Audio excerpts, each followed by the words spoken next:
오늘은 부르심을 받은 사울이라는 제목으로 말씀을 참고합니다. 사울이 아버지의 암나귀를 이제 찾으러 사방으로 돌아다니다가 마침 사무엘이 살고 있던 이 라마 근처까지 오게 됐어요. 그래서 사환이 기왕 여기까지 왔으니 선견자를 한번 뵙고 물어봤으면 좋겠습니다 해서 결국 사울이 사무엘을 만납니다. 그런데 하나님은 이 모든 걸 다 이렇게 보시고 섭리하시기 때문에 사무엘에게 그 전날 일러주셨어요. 내일 한 사람이 너에게 오게 될 거다. 그 사람을 너는 잘 받아들여라.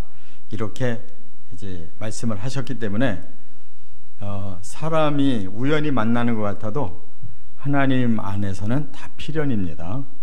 사람끼리는 잘 몰랐어도 위에서 하나님이 내려다 보시고 이렇게 쓰실 사람들을 만나게 하시는 것은 하나님의 섭리예요. 그래서 결국 이제 사울이 사무엘을 찾아왔고 사무엘이 그를 알아보고 이제 절차를 밟아서 다음 10장에 가서 기름을 붓고 왕으로 선포합니다. 그래서 이제 사울은 본격적으로 왕이 되는데 이제 여기까지는 참 좋아요. 모든 것이 아주 하나님의 뜻에 합당하고 순리대로 이루어진다 하는 거예요. 그래서 오늘 부르심, 하나님은 성경에 보면 이렇게 부르심이 있어요. 아브라함도 부르시고 모세도 부르시고 또 여기 사울도 부르시고, 이 사람이 하나님을 찾아가는 게 아니에요. 하나님이 사람을 찾아오시는 거예요. 그런데 준비된 자를 찾아오셔서 부르셔서 쓰시는 겁니다. 자, 그러면 하나님이 이 사울을 부르신 목적이 뭘까? 네 가지가 있어요. 이것을 이제 잘 깨달으면 부르심대로 사는 거예요. 그런 사람은 정말 하나님께 영광 돌리고 자신에게도 가장 보람 있는 인생을 사는 거고, 부르심의 목적을 모르고 살면 자기 생각대로 살기 때문에 처음에는 자기 만족이 오지만 잘못된 이성을 가지고 아무리 잘 판단한다고 해도 결국 인생은 잘못된 길로 가는 거예요. 그렇기 때문에 하나님께 부르심 받았다는 게 큰 축복이고, 그 부르심의 목적대로 이제 산다면 행복한 사람이에요. 네 가지 부르심이 있어요. 첫째, 15절 16절에 보면 사명을 주시려고 부르시는 거예요. 사명. 하나님이 맡기고 싶은 일이 있다 그 말이에요. 그래서 사무엘에게 하나님 나타나셔서 이제 베냐민 사람 사울을 만나거든 그에게 기름 붓고 이스라엘의 지도자가 돼서 블레셋을 물리치게 해라. 이게 그 사울 왕의 첫 번째 사명이에요. 그에게 왕이 되게 해서 결국 지금까지 블레셋에게 많은 고초를 겪었는데 이제 너희가 원하는 대로 왕이 나라를 강하게 다스려서 블레셋을 물리치고 구원시켜라. 백성들의 소원을 하나님도 이제 똑같이 목표를 두시고 사울을 통해서 그 일을 하게 하시겠다 그 말이에요. 결국은 구원이 하나님의 가장 큰 일이십니다. 사람을 구원해내는 일이 하나님께서 가장 큰 일로 보시는 거예요. 그래서 사사도 보냈고 지금 왕을 세우는 거예요. 왜? 그 사람들을 높이는 게 아니라 그 사람들이 일을 해서 구원받을 사람들을 구원시키라. 이것이 하나님의 사명이에요. 그렇기 때문에 사명을 받은 사람은 자기 인생의 의미를 아는 사람이에요. 아, 나는 이런 일 하라고 부르셨구나. 그러면 그 일만 잘하고 가면 하나님께 칭찬받는 거죠. 이런 걸 보고 사명이라고 그래요. 두 번째는 17절부터 21절에 보면 확신을 주셨다는 거예요. 사명은 대단히 무거운 겁니다. 우리가 내 마음대로 살다가 하나님 부르심을 받아서 하나님의 뜻대로 살려면 힘든 거잖아요. 근데 사명만 받고 힘은 없으면 이거 어떻게 감당하겠어요? 그래서 하나님이 그럴 능력을 주시는 확신을 하나님이 허락하셨다는 거예요. 그래서 그가 깨달을 수 있는 확신이 뭐냐? 사울은 본래 아버지의 잃은 암나귀를 찾으러 사환하고 돌아다녔잖아요. 그렇게 하다가 찾지를 못하니까 선견자한테 물어보려고 사무엘이 왔잖아요. 그런데 하나님은 그거보다는 훨씬 더 큰 차원의 이스라엘의 구원자로 세우시려고 하는 거잖아요. 그렇다면 암나귀 찾는 마음에서 사람을 찾아내는, 사람을 구원하는 이런 삶으로 바뀌려면 그에게 뭔가 변화가 와야 되겠죠. 그래서 하나님이 주신 게 뭐냐? 사무엘에게 그 예언을 하게 하시는 거예요. 너의 암나귀는 이미 찾았다. 너는 부모에게만 돌아가면 다 일을 다 마치는 거다. 그러니까 사울이 아직 아버지한테 가서 확인한 건 아니지만 이미 찾았다는 선견자의 말을 듣고 이것은 하나님이 나에게 뭔가 사인을 주시는구나. 나를 이스라엘을 구원하는 그런 사명을 주신다면 또 그러한 일이 이루어질 수가 있겠구나라고 하는 확신도 받아야 되는데 이미 암나귀를 찾았다. 그래서 자신의 개인의 문제가 해결되는 걸 보고 또 하나님이 부르시는 그 목적도 마음에 받아들일 수가 있는 거죠. 이처럼 체험이 있어요. 하나님의 부르심에는 꼭 체험이 있습니다. 그래서 그 확신을 계속 가지고 있을 때 체험만큼 일할 수가 있는 거예요. 체험이 없는 사람은 항상 의문을 가지고 살아요.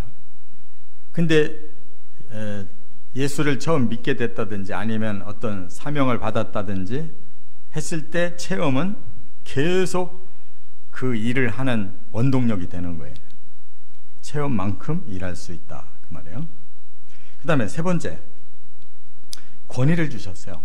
22절부터 24절에 이제 사무엘이 제사를 드리러 올라가는데 이제 사울을 데리고 가서 사람들 앞에 앉혀요. 그런데 그날의 그 제사는 이제 하나님 앞에 드리고 사람들끼리 이제 나누는 시간이 있잖아요. 근데 사울을 제일 상석에 앉히고 사울에게 제일 귀한 음식을 대접하게 하는 거예요. 그래서 사울의 입장에서는 얼마나 송구하겠어요. 자신은 뭐 베냐민 지파, 현재 베냐민 지파는 죽다 살아나가지고 아주 작고 미미하잖아요. 사울 자신도 자기들 지파가 내세울 만한 게 없는 걸 알고 그렇지 않아도 마음이 조아린데 그렇게 대접을 받을 때 얼마나 황공하겠어요. 그런데 이것은 무엇 때문에 주시는 것이냐? 하나님의 그 권위를 세우도록 주시는 거예요. 사람에게 어떤 권위, 어떤 명예, 어떤 힘이 주어질 때는 그것을 사람을 위해 주는 게 아니에요. 사명을 받은 사람, 체험한 사람은 바로 그 사람의 능력과 그 권위를 하나님을 위해서 씀으로써 하나님께 영광 돌리라고 주시는 거예요.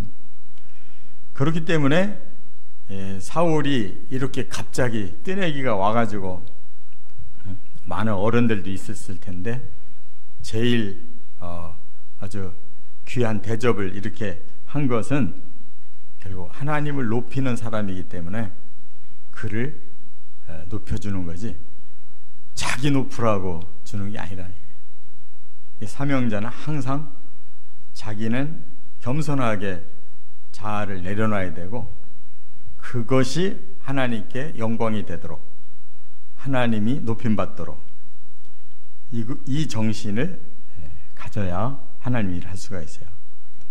사울은 이렇게 겸손하게 잘하던 사람인데 나중에 왕이 되면서 서서히 자기를 높이잖아요. 자기가 지금 적과 싸워야 되는데 굉장히 불리하고 마음이 불안하니까 이제 하나님 앞에 번제를 드리고 시작하려고 그랬는데 사무엘이 와야 되는데 자기가 해버리잖아요. 마음이 급해가지고. 그래서 하나님께 미운 털이 박힌 거예요. 시작부터. 자기를 높이면 안 된다 이거예요. 끝으로 네 번째가 25절부터 27절에 보면 비전이에요. 비전. 일하는 사람은 뭔가 앞으로 해야 할 그런 방향을 갖고 마음을 키워야 돼요. 일하는 사람이 현재 것을 주물럭거리고 있는 게 아니잖아요. 일이라는 건 반드시 목표가 있는 거예요. 나는 이 일을 맡았는데 앞으로 어떻게 이 방향을 잡아서 나갈 거냐, 비전이 있어야 되는 거예요. 근데 지도자가 비전이 없으면 그 공동체는 방향을 못 잡았기 때문에 변화와 또 성장이나 또 어떤 그 꿈이 이루어질 수가 없어요. 비전을 심고 비전을 향해서 가게 해야 돼요. 여기 사무엘이 일부러 이제 암나기는 찾았으니 걱정 말고 나하고 여기서 하루를 같이 지내자. 그래서 하룻밤을 같이 자요. 왜 그랬을까요? 사울은 아직까지 마음이 비어 있어요. 아무것도 몰라요. 사무엘은 이제 그 경험을 했기 때문에 하나님이 부르실 때는 이러한 뜻을 가지고 있어야 된다는 걸 알기 때문에 그날 밤 사울과 밤을 지내면서 비전을 가르쳐주는 거예요.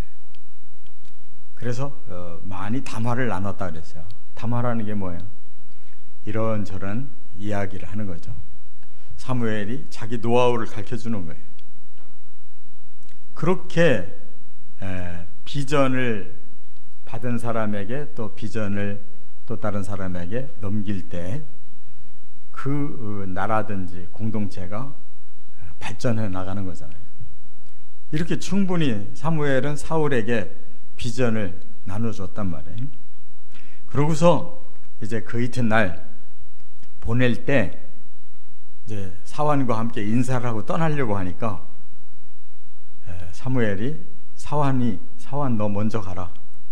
우리가 마지막으로 나눌 이야기가 있다 하고 남긴 다음에 사울에게 기름을 분 거란 말이에요. 지금 이 9장까지는 사환에게 너 먼저 가라.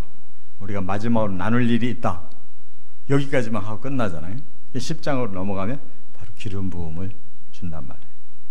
그러니까 이처럼 비전을 가진 사람에게 기름 부음이 있는 거예요. 그 사역을 시작하게 하는 하나님의 사인을 주는 거라고. 비전이 없는 사람한테는 그런 사인이 임할 수가 없어요. 그래서 무슨 일을 하든지 대안, 어떤 계획을 세우고 그 계획을 서로 나누고 그 방향이 옳고 좋은 방향이구나 하면 함께 힘을 모아서 그 방향으로 나가야 되는 거예요.